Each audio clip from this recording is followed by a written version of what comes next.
So let's talk about the astrology for April 2024. And if you have not seen my energy forecast for March, I highly suggest that you start there first, because there's going to be a lot of references in this video regarding things that took place in March. And that's because we are in the middle of an eclipse season, the first for this year. We recently had a lunar eclipse on March 25th in the sign of Virgo, and now this month we're about to have a total solar eclipse. So let's delve into the energy forecast for April 2024. So the month starts out with Mercury going retrograde in Aries. And if you know what I was speaking about in March, I said pay attention to Mercury because it's doing a little dance in the sky. In early March, it was in Pisces, or mid-March to the end.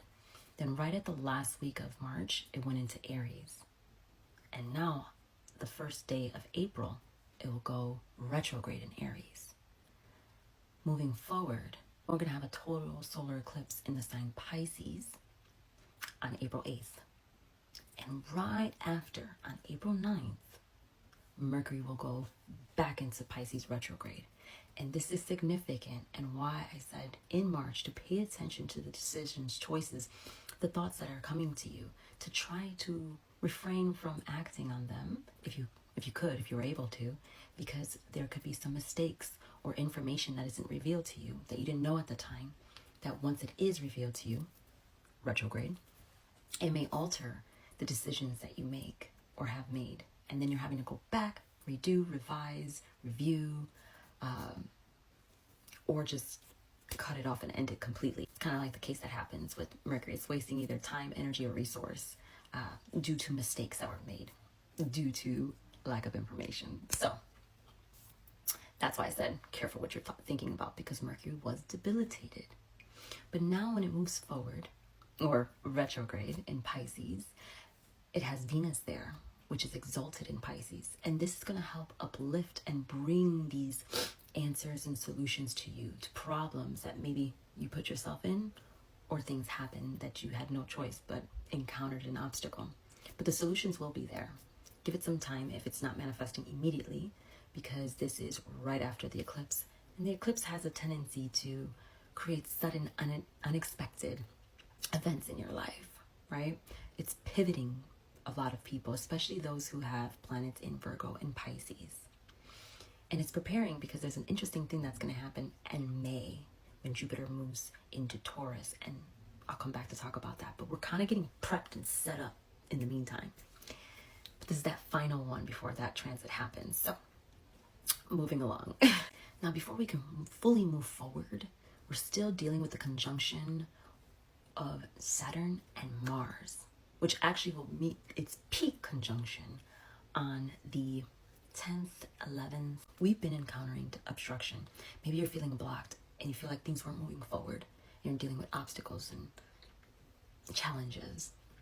This is something that I spoke about in March, and saying that it was much like driving a car with the brakes on. And it will reach its peak on the 10th, 11th, around there.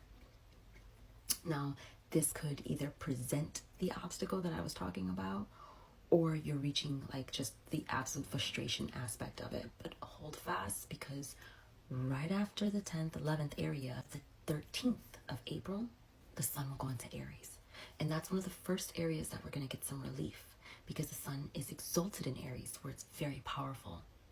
And it can give us clarity. It can illuminate us. The sun being in Aries helps to empower us and bring back a sense of confidence. And given that we'll be finding out a lot of things that maybe we didn't have all that information to begin with, this is where we're starting to see where we can move forward. Now, mind you, Mars is going to be separating from Saturn, so there should be some relief coming in, especially near the end of the month. And a lot of areas that maybe have been blocked or stuck, or answers you didn't have, will be coming to you at this time. So still the beginning of the month, try not to act on too many things or making solid decisions until closer to the end of the month, where more information has been presented to you. And then on the 24th of April, Venus will go into Aries, where she'll join the sun.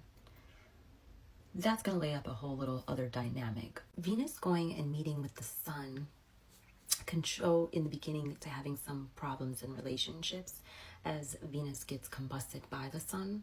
And when this usually happens, it's due to our own ego and not being able to compromise, as the sun is the self and Venus is relationships. So no, at the end of the month, there might be some troubles around relationship, and they're taking it into May, but we'll come back and talk about May later.